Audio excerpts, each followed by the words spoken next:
Veamos otro ejemplo más. Fíjense que estamos mostrando varios ejemplos porque eso nos da un poco de entrenamiento al principio para obtener las integrales de una función. Supongamos que yo tomo cualquier número complejo fijo z0, coordenadas x0 y 0, y cualquier circunferencia con centro z0 y radio r, o sea, cualquier radio. Y que esté ese contorno recorrido, eso, si la circunferencia es completa, es un contorno cerrado. Y por lo tanto, hay que aclarar en qué sentido vamos a recorrerlo. Digamos que en sentido positivo, o sea, antihorario. Entonces ahora vamos a integrar una forma un poquito más complicada. La función integrando que sea 1 sobre z, que es la variable, menos z0, que es esa constante fija que tenemos definida. O sea, en otras palabras, estamos por integrar la función 1 sobre z menos z0 sobre una circunferencia con centro z0 y radio el que se les ocurra. Esa integral va a valer 2pi por i. Ya lo vamos a mostrar. ¿Sí? Acá tengo un dibujito, o sea, tenemos circunferencia en sentido antihorario, centro z0, radio r, arbitrario. No importa si el radio es lo que sea. La integral va a terminar dando 2pi por i. Por más chiquita o grande que tome la circunferencia, si integro esa función va a ser 2pi por i. ¿Cómo lo hacemos?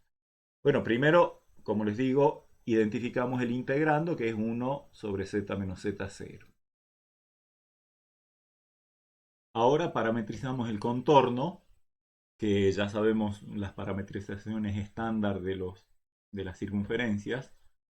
Es el centro más el radio por e a la it, donde el parámetro t lo vamos a hacer variar, por supuesto, entre 0 y 2pi. Antes de anotar esa variación, me gustaría que reconozcamos que es lo mismo esto que si a r por e a la it lo ponemos como r por coseno de t más r por seno de t, y a z0 como x0 más i por i0, y hacemos esa operación, nos queda x0 más r por coseno de t más i por i0 más r seno de t, y como les decía, el parámetro t variando entre 0 y 2pi. Con lo cual, hemos hecho esto justamente para ver quién es z' de t, que es la derivada parte a parte, o sea, la derivada respecto de t de esta expresión quedaría simplemente menos r por seno de t más i por la derivada del paréntesis este, la constante i0 deriva de 0, así que r por coseno de t. Fíjense que acá podríamos sacar factor común i, entonces quedaría en la primera parte r por seno de t, porque luego si aplico la distributiva, i cuadrado es el menos 1 que tengo acá. Y más en el otro término, al haber sacado i, me queda simplemente r coseno de t. O sea que me queda que si z de t es esto, z' de t es i por r por e a la it. O sea, esta es la misma coseno de t más i por r seno de t. Así que esto es lo mismo que i por r por e a la it. Fíjense que es lo mismo que z de t menos z0. Y z' de t es exactamente esto que tenemos acá. Así que ahora armamos el producto f de z de t por z' de t, que es el integrando para resolver esta integral. F de z de t, z0 recuerden que es una constante, así que hay que evaluar z en t y es 1 sobre z de t menos z0, multiplicado por z' de t, que es la expresión que tenemos ahí arriba. Fíjense que en el denominador y en el numerador aparece un factor z de t menos z0 que se cancelan y simplemente el integrando pasa a ser la constante i. Así que la integral que estamos buscando es simplemente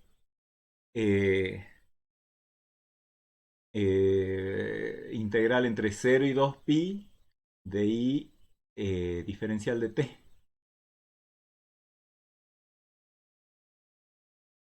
cuya primitiva, por supuesto, la constante y puede salir fuera de la integral esta de función compleja de variable real, ya hemos demostrado eso, y la integral de diferencial de t es t evaluado entre 0 y 2 por pi. O sea, esa evaluación queda 2pi por i, tal como habíamos anunciado. ¿Sí? Entonces, esto muestra un caso de una función.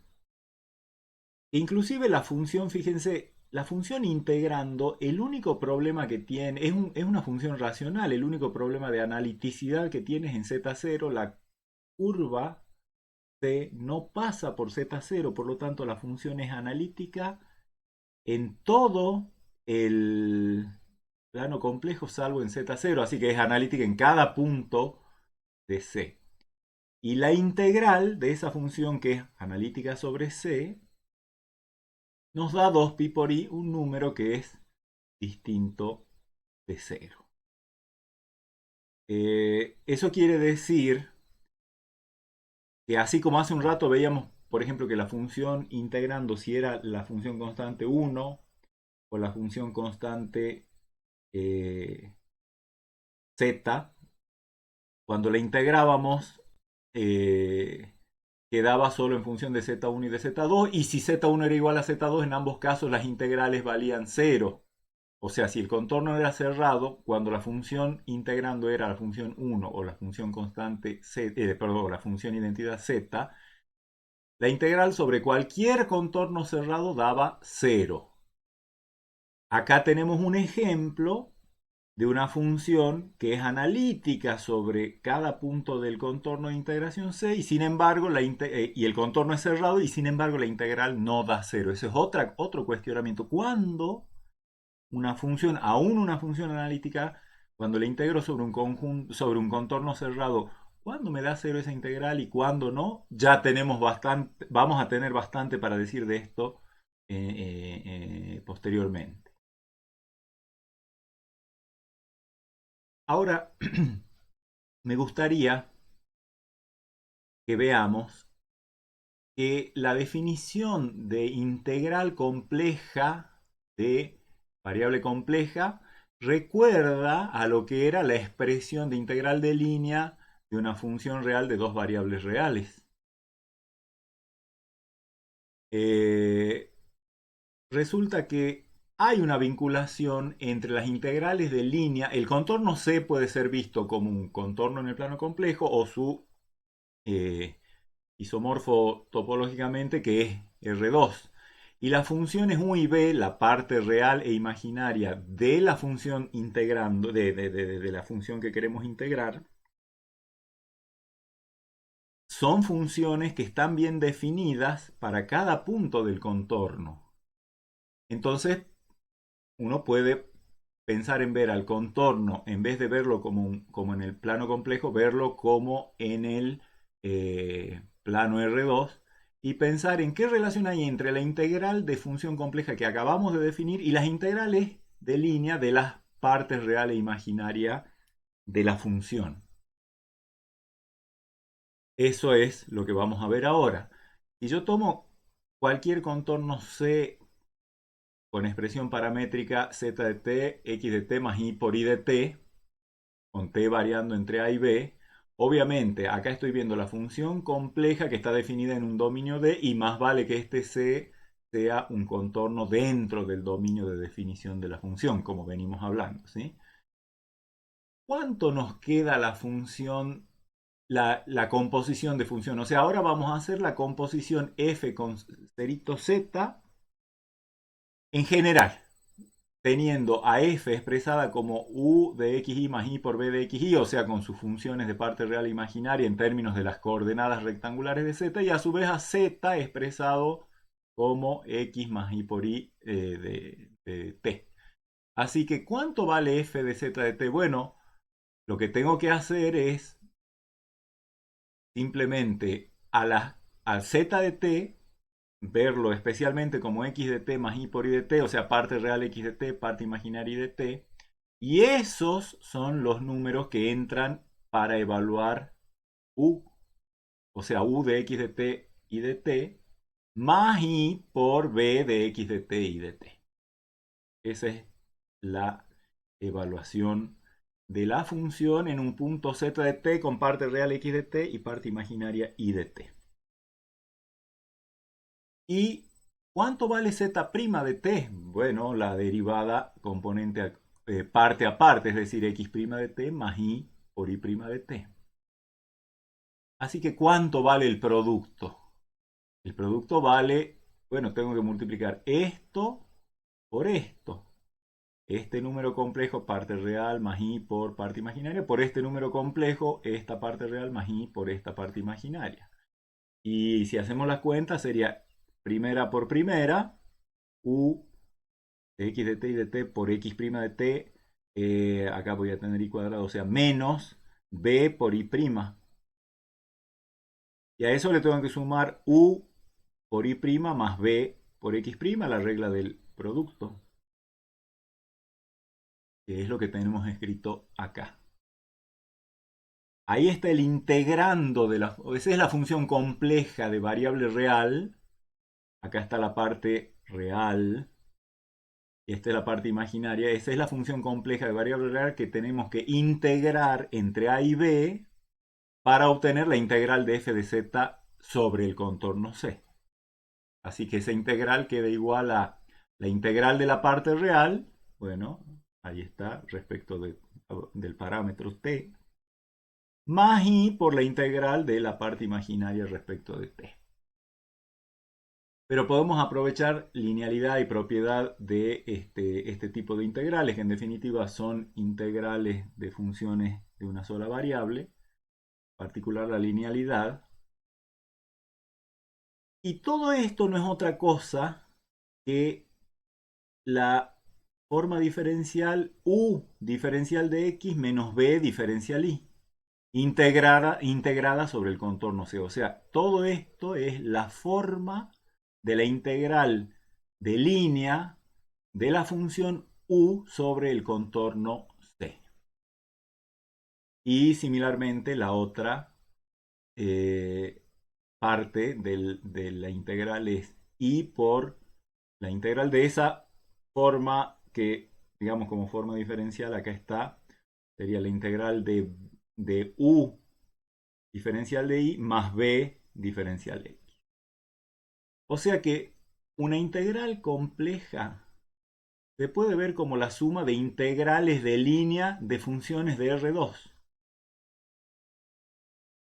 Esta fórmula viene de acá, pero tiene una regla mnemotécnica, o sea, que ayuda a la memoria a acordársela sin necesidad de anotar todo esto. Simplemente uno a f de z lo escribe como un u más i por b, y a diferencial de z lo escribe, digamos, como diferencial de x más i por diferencial de y. Y si trata a esta como una expresión compleja multiplicada por esta otra expresión compleja, u por diferencial de x menos b por diferencial de y, aparece esto, y la otra parte u por diferencial de y más b por diferencial de x, y tiene la segunda de las expresiones que hay anotadas acá.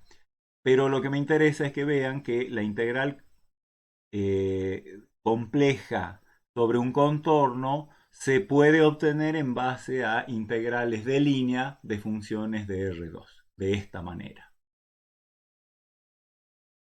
Eso nos va a llevar a un resultado interesante de aproximación de una función compleja a través de sumas. Por lo tanto, lo que quisiera ahora es que nos acordemos qué pasa cuando uno tiene una integral de línea en R2 de una función u definida en algún subconjunto de R2 hacia R, que uno supone que es continua para que la integral de línea exista, y tiene un contorno, la línea, digamos, dentro del dominio de definición de u, que ese contorno tenga parametrización x de t y de t, con t variando entre a y b. Resulta que bajo esas condiciones existe la integral de línea, ¿sí? Integral de u, por ejemplo, respecto de x. Entonces, la integral de u diferencial de x sobre el contorno C. Entonces, ¿qué propiedad tiene esa integral? Si la u es continua, o sea, cuando la función es integrable y bajo esta condición lo es, cuando es integral b sobre el contorno, pasa algo parecido a lo que pasaba con las integrales de funciones reales de variable real. Particionando suficientemente fino el intervalo de integración, uno tiene una aproximación a la integral a través de una suma multiplicada por anchos de intervalo, que hemos visto en la clase pasada, hemos recordado en la clase pasada. Así que acá pasa algo parecido. La propiedad es que una partición suficientemente fina del intervalo de integración AB multiplicado por los incrementos en X, si yo estoy queriendo hacer la integral de U diferencial de X sobre el contorno C, eh, puedo obtener por medio de sumas una aproximación suficientemente buena a condición de particionar suficientemente fino el intervalo AB. El enunciado concreto, y que es parecido al caso de funciones de una sola variable, es que para todo epsilon existe delta, tal que cualquier partición del intervalo AB con norma menor que delta, y dentro de cualquier subintervalo que determine esa partición, uno elige cualquier valor en el késimo intervalo, elige el valor eta k, igual parecido a como veíamos para funciones de variable real, de una sola variable, o sea, con eta k en el késimo intervalo, uno tiene lo siguiente: evalúa la integral de u con respecto a x y hace la suma de los valores de la función de ese campo escalar u en, eh, para el caso de que t sea el eta k elegido arbitrariamente dentro del intervalo, y multiplica eso por el incremento en la variable x cuando voy desde tk hasta tk más 1. O sea, lo que interesa es que esta suma para particiones suficientemente pequeñas es una buena aproximación de la integral. O sea, para todo epsilon existe delta, tal que cualquier partición del intervalo AB con norma menor que delta y cualquier elección de en cada intervalo tk, tk más 1 dentro de estos intervalos, de la partición, un valor eta k arbitrario entre el extremo izquierdo y el derecho, uno tiene que la suma de estas expresiones, o sea, valores que toma la función en eta k y por el incremento en la variable x de tk más 1 menos x de tk, esa suma ya está cerca del valor de la integral definida como u de x de t y de t por x' de t, diferencial de t entre a y b. Así es la definición de la integral. Esa diferencia es arbitrariamente pequeña.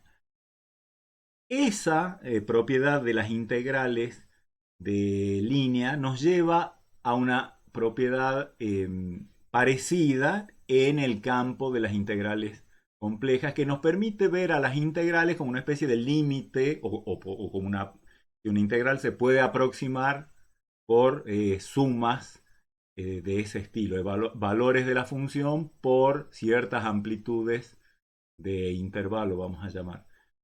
Si yo tengo una función f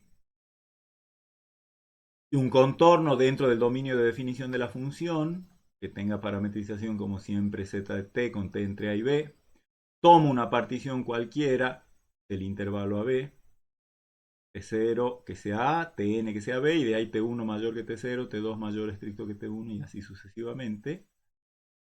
Y hago una selección de valores arbitraria. En cada subintervalo elijo el valor eta k que quiero, o sea, eta 0 en el intervalo T0, T1, eta 1 en el intervalo T1, T2, etc. Con tk, con eta k entre tk y tk más 1, puedo definir lo que llamamos la suma de la función sobre el contorno dada por la partición P y valores B. Esto es muy análogo a lo que vimos para funciones de una variable que hemos repasado. No es ni más ni menos, la suma se define como suma de valores de la función en, en el punto z de eta k que está dentro del contorno por z de tk más 1 menos z de tk. ¿Qué es z de tk más 1 menos z de tk? Es la diferencia entre dos vértices de la poligonal inducida por esta partición inscripta en el contorno C. Podemos ver un dibujo de lo que está pasando. Esto es solo una visión de lo que está pasando en el intervalo TK, TK más 1 de la partición. Yo elijo cualquier eta K y me fijo quién es Z de eta K. Bueno, va a ser un punto sobre el contorno que está dibujado de azul. En la poligonal inscripta, dada por esta partición, está dibujada con verde. Lo que interesa es que Z de TK más 1 menos Z de TK es el segmento que va desde acá, desde Z de TK hasta Z de TK más 1, o sea, el segmento que está en verde ahí. Entonces, la suma, ¿qué es lo que se hace? Se elige un punto cualquiera dentro de el arco que corresponde al contorno entre Z de TK y Z de TK más 1, que es lo mismo que decir elijo un eta K cualquiera entre TK y TK más 1. Evalúo la función en Z de eta K y a eso lo multiplico por el vector que va desde Z de TK hasta Z de TK más 1.